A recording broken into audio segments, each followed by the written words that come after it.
عيد مبارك سعيد. كيعيدتو بخير، امور مزيانه. عقبة العام الجاي ان شاء الله، مغفرة الذنوب. كل عام وانتم بخير، بالتوفيق للناس اللي دايره مجهودات كبيره باش تنجح في هذا المجال تاع الانترنت. نتمنى لكم التوفيق ان شاء الله، يكون غير الخير. هاد العام غادي يكون كاين بزاف حوايج جداد اللي غادي يدخلوا ان شاء الله، وغادي تعلموا حاجه جديده، حاجه فري كايناش بحالها.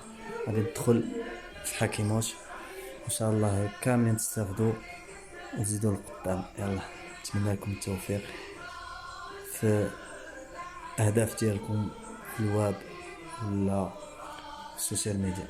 يلا، تحياتي من عند حكيموش. باي.